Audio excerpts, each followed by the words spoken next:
Last week, I was saddened to hear the news about the death of professional wrestler Hulk Hogan.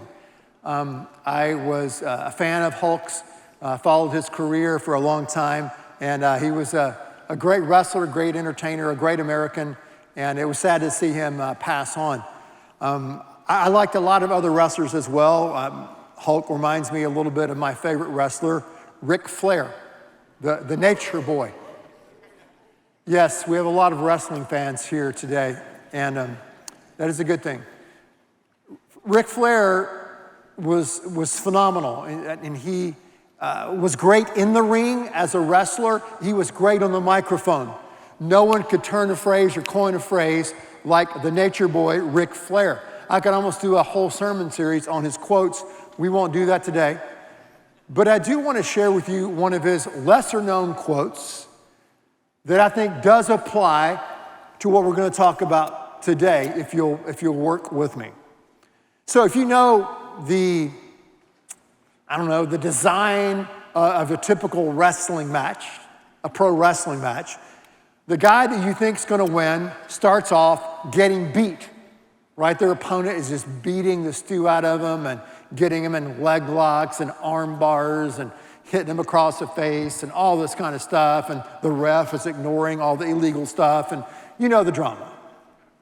And then something happens at some point in the match where things flip. And like Ric Flair, the Nature Boy, would do something, he would make a move, and you could see the momentum of that fight, that wrestling match change. And what Flair often would say to his opponent was this: "Now we go to school." Y'all didn't catch that, that's really deep. Now we go to school. He was saying, no, this first few minutes of the match, yeah, it looks like you've been beating me. I've been toying with you. Now we're going to go to school. Now I'm going to show you who I am. Now I'm going to show you and teach you, my dear opponent, some of the deeper things about wrestling, and I'm going to submit you in just a few moments. Now we go to school. Luke chapter 11 in the Bible talks about a different kind of school that we've been in. Luke 11:1. One day, Jesus was praying in a certain place. When he finished, one of his disciples came to him and said, "Lord, teach us to pray as John taught his disciples." That is the theme for this entire series. No matter where you are with God, no matter where you are in your understanding of prayer, it's my prayer that your prayer would simply be, "Lord, teach me to pray. Teach me to pray." So if we're wanting to be taught, then we have to have a teacher. Therefore, we're in the school of prayer.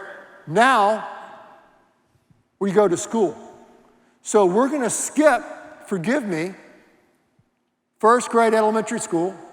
We're going to skip J-High, senior high. We're even going to skip over college, and we're going to go to grad school today as we look at a very difficult aspect of prayer. Many times, when we first start a relationship with God, it seems like we are a prayer maven. We are a prayer warrior. Like everything we ask God to do, bam, bam, bam, he does. It's amazing. I can remember a friend of mine in college when he first became a Christian. I mean, I'd been a Christian many years, but I was like, man, you pray for me because you are on a roll, okay? So something happens, though, as you grow in the school of life, the school of prayer, and prayers and the answers to prayer don't come as quickly. It's been my experience and the experience of many, many others. And sometimes you're praying, and you're praying in God's will. You're praying that God would give you help in your marriage. You're praying that God would bring healing to a loved one who's sick. You're praying that God would wake up a prodigal who's drifted away from home. So you're praying asking God to come through in these situations, and you know that you're praying in God's will. You know that God hears you, but it seems like nothing is happening. It seems like the more you pray, you're shouting and praying to a deaf heaven. And you begin to wonder, what's going on?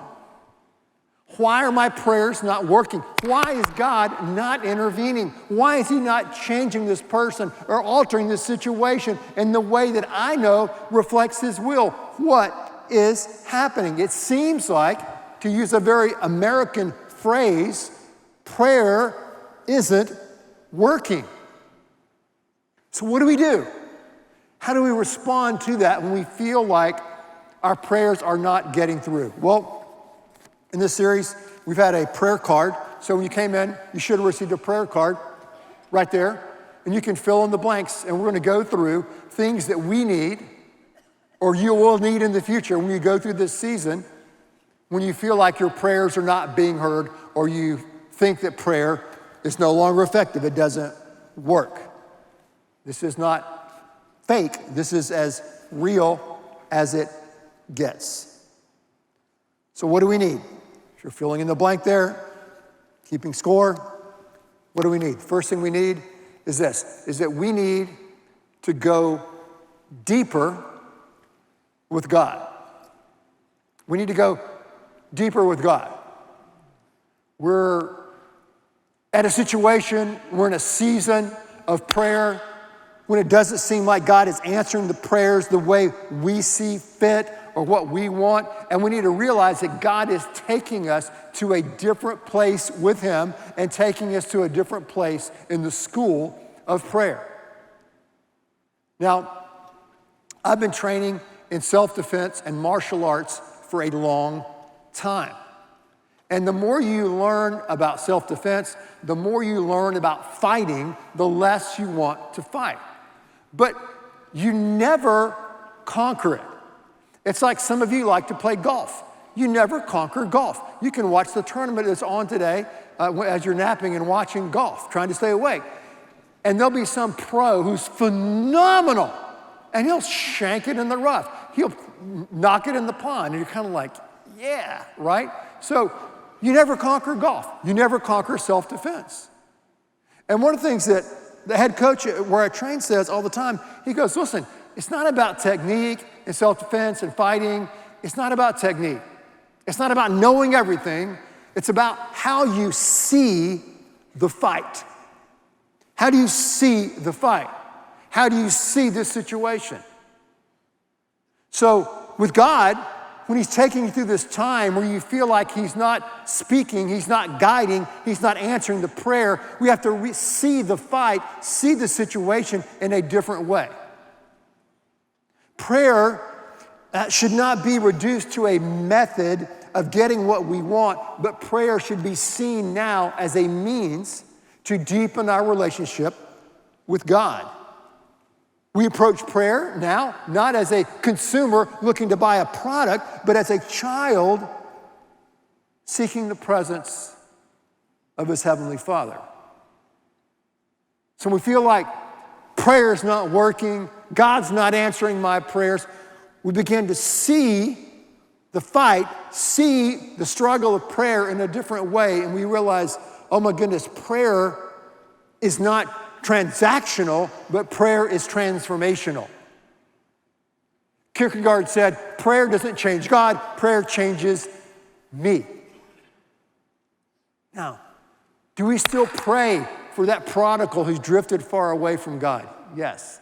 Do we still pray for healing for our loved one? Yes. Do we still pray for guidance and God would intervene in this situation? Of course we do. At the same time, when the answer is not coming through in the way we anticipated, that's when we got to realize, wow, God is taking me to a deeper place.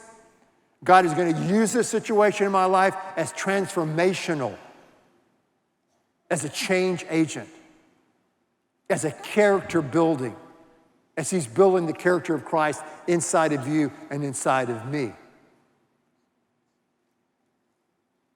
What else do we need? One of my favorite singers, groups is U2, and the lead singer is Bono. Bono has a lot of good quotes. Here's one from him.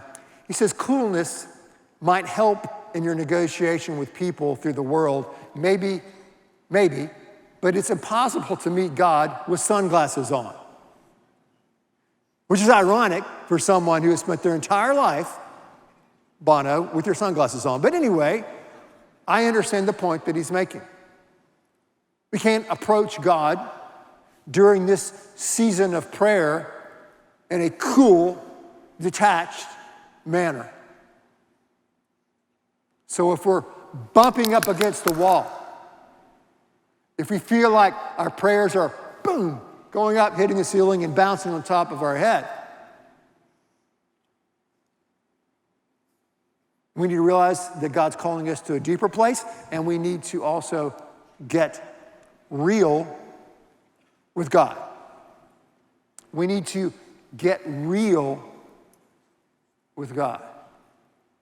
We started off the series by saying that prayer is an invitation. God's inviting us into a relationship. He's inviting us into a communication experience with Him.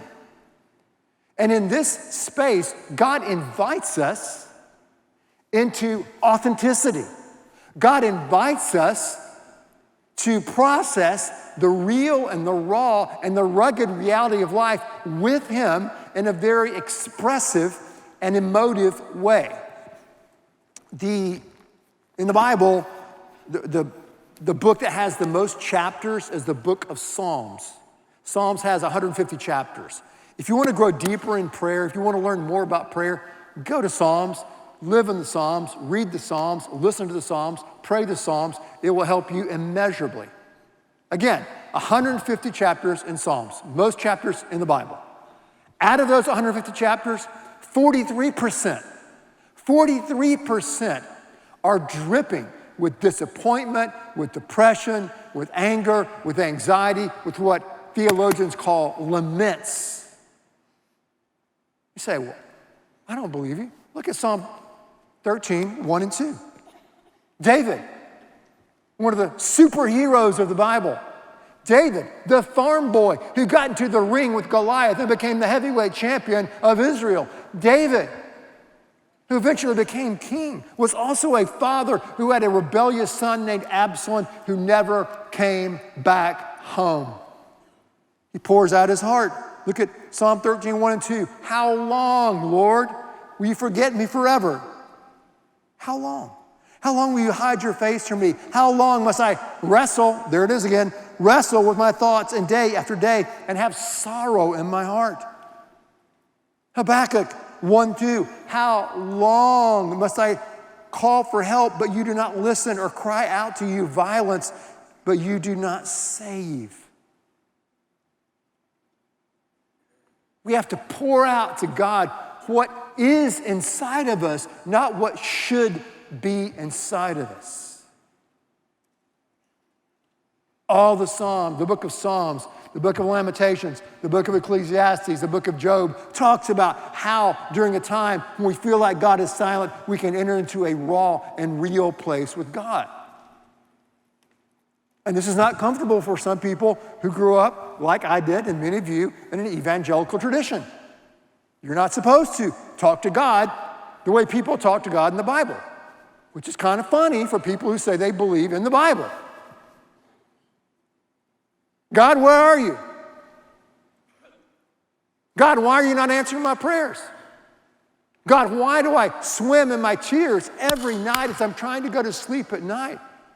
God, my bones are aching. God, my enemies surround me. God, they laugh at me, they mock me. God, where are you? This is Psalms, this is the Bible.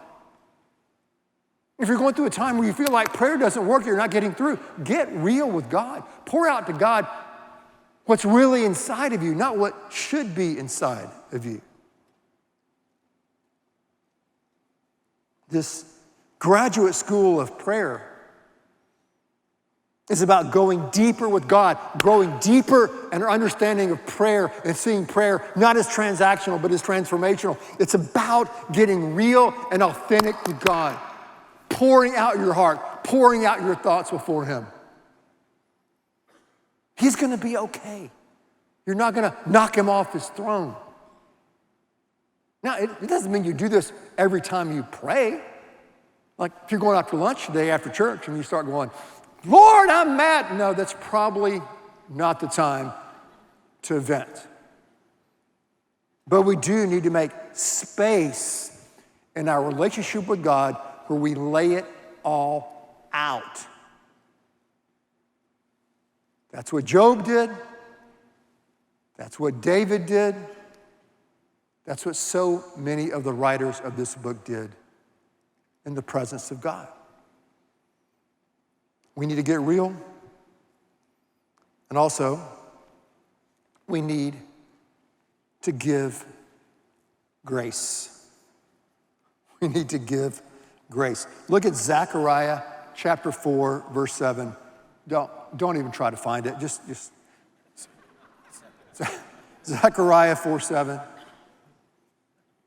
It's a great verse tucked away in here. The Israelites had been in Babylonian captivity. They're back home in Jerusalem. They're trying to rebuild their temple. It's not finished yet. They're getting a lot of pushback. And here's what the prophet Zechariah says to the governor, Zerubbabel. He says, what are you, you great mountain? Before Zerubbabel, you will become a plain. You'll become flat. And he will bring out the top stone, that's the finishing touch, with shouts of grace, grace to it. When you feel like prayer is no longer working, when you think you're not getting through, you have to realize God's taking you to a deeper place. You've got to lay out what's really in your heart and get real with God. And then you have to give grace to yourself. You have to receive grace from God and extend grace to others. And just say to your situation, God, grace, grace to it. I need your unmerited favor and blessing in my life. God, I need your power to help me endure and to persevere in my life right now through this season. I need to speak to that mountain that seems to be overshadowing you, the mountain of anguish and disappointment and pain, and say, grace, grace to it. I need to celebrate grace. I need to receive grace. I need the grace to radically accept a situation that may not change. God, I need your grace. Grace, grace to it. That's what we need. Some of the students, high school students, texted me this week and said, Pastor, can you give us some homework to do this Sunday? I said, sure, why not? I can't believe it. People want homework in summer, but here it is.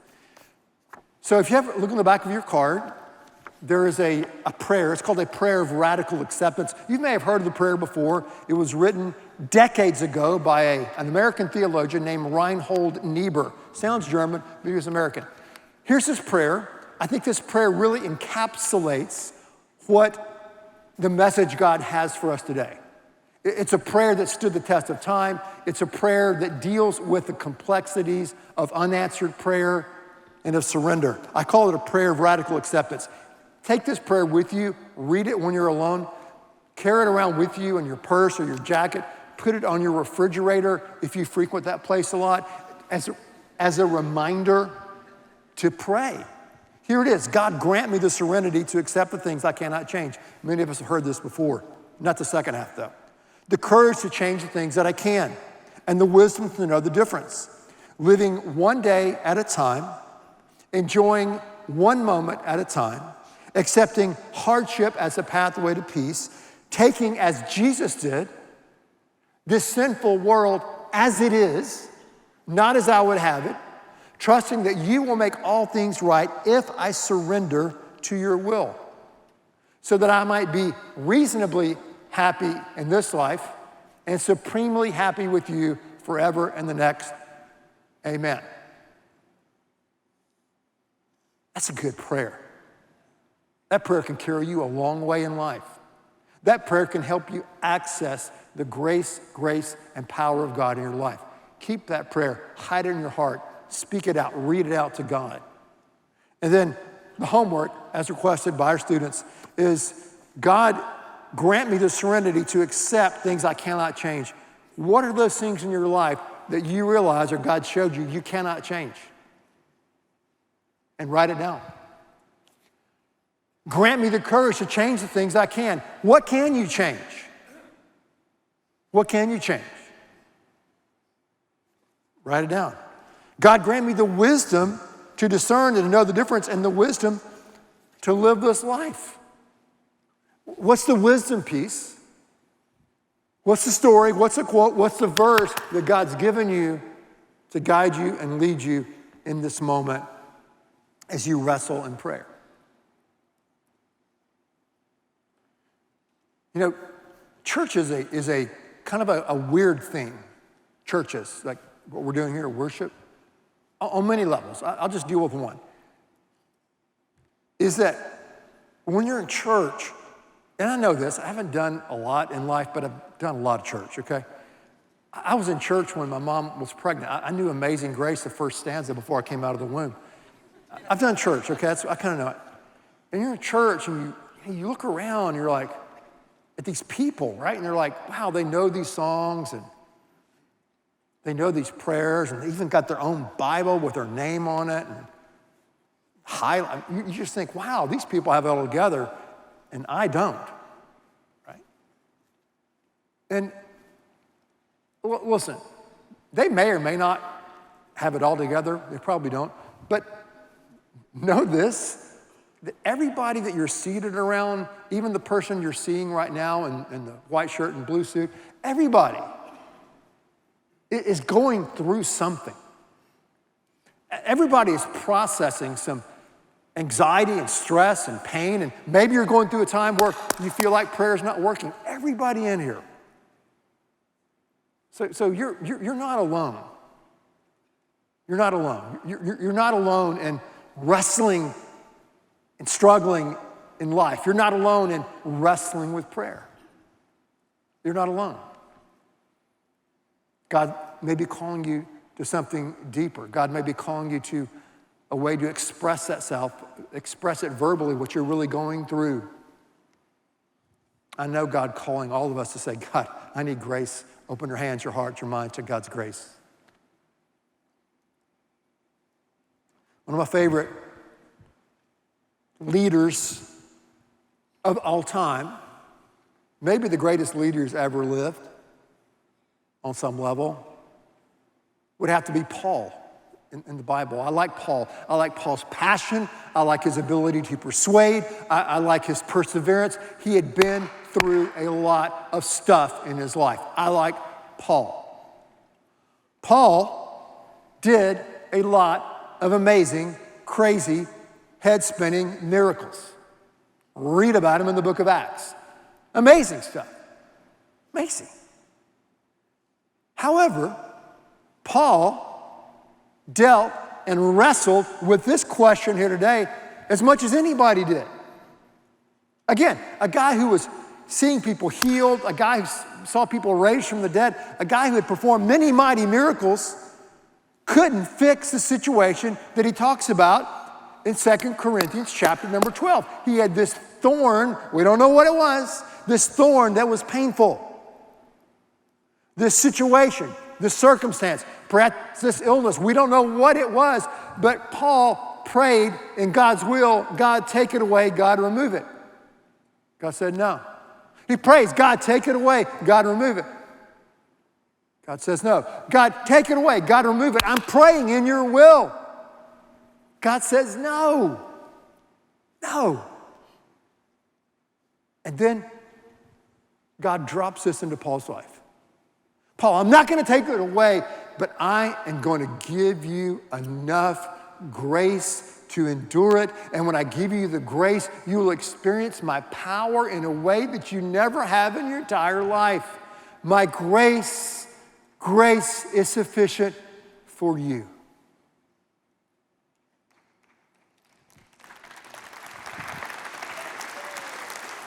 So, it's like God, in the midst of Paul struggling and wrestling in this prayer situation. It's like God was leaning over the balcony of heaven and shouting at Paul, grace, grace to it.